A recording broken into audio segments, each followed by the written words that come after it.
அருமையான கர்த்தருடைய பிள்ளைகளே, ஆண்டவர் இயேசுவின் விலையேறப்பெற்ற நாமத்தினாலே வாழ்த்துக்களை தெரிவிக்கிறோம்.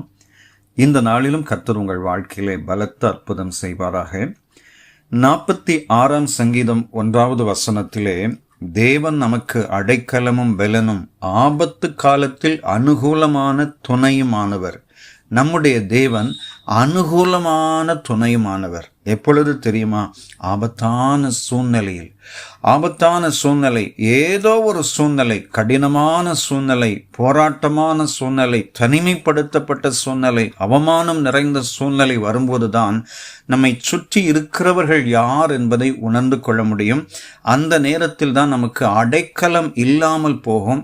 நம்முடைய மனதளவிலும் குடும்ப அளவிலும் பலன் இல்லாமல் போகும். ஆனால் ஆண்டவர் இந்த காலை நேரத்திலே சொல்கிறார், நான் உனக்கு அனுகூலமான துணையுமானவர்.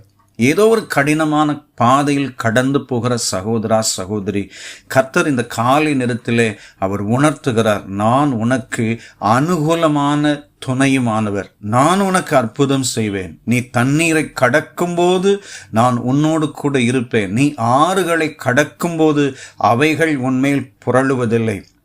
தேவனாகி கர்த்தர் தம்முடைய பிள்ளைகளை ஒவ்வொரு நாளும் விசேஷித்த விதமாய் கர்த்தர் யோபுவை சுற்றிலும் வேலி அடைத்தது போல வேலி அடைத்து பாதுகாத்து வருகிறார். கடந்த கொரோனா காலத்திலே ஒரு சம்பவம் என் மனதை மிகவும் பாதித்தது. ஒரு சகோதரன் சுகவீனமாய் கொரோனா பாதிக்கப்பட்டு அவர் மிகுந்த வேதனையோடு இருக்கும்போது அவருடைய மனைவி, உடன் இருக்கிற பிள்ளைகள், உறவினர்கள் எல்லாரும் கொண்டு வந்து ஆஸ்பத்திரியிலே விட்டுவிட்டு, அங்கு இருக்கிற என்னுடைய நண்பர் ஒருவர் போதகர் அவரிடத்திலே சொல்லிவிட்டு, இந்த பாஸ்டர் கொஞ்ச நேரம் இருங்க, நாங்கள் நைட்டெல்லாம் தூங்கலை, சாப்பிடலை, நாங்கள் போய் ஹோட்டலில் சாப்பிட்டுட்டு வந்துடுறோம்னு சொல்லி அவங்க போனவங்க வரவே இல்லை. எங்கள் நண்பர் பாஸ்டர் அவர் பல முறை ஃபோன் பண்ணி பார்க்குறாரு. அவங்க எல்லாருடைய ஃபோனும் சுவிட்ச் ஆஃபாக இருக்குது, யாரும் எடுக்கவும் இல்லை. அந்த சகோதரன் மிகுந்த மனவேதனை அடைந்து கடைசியிலே மதியத்திற்கு மேலாக 3 மணி அளவில் மரித்து போனார். அவருடைய உடலை பார்க்க மனைவி வரவில்லை, அவருடைய உடலை பார்க்க பிள்ளைகள் வரவில்லை, அழவும் இல்லை. எல்லாருடைய ஃபோனும் சுவிட்ச் ஆஃபாக இருந்தது. கடைசியிலே நண்பர் தான் அவரை எடுத்து அடக்கம் பண்ணினார். அதற்குரிய காரியங்களை செய்தார். பாருங்கள், ஒரு ஆபத்து காலம் வரும்போது எல்லாரும் விலகி போய்விடுவார்கள், எல்லாரும் மறந்து போய்விடுவார்கள். ஆனால் ஜீவனுள்ள தேவன் நமக்கு துணையாய் நிற்பார், அனுகூலமான துணையாய் இருப்பார், அனுகூலமான ஆதரவாய் இருப்பார்.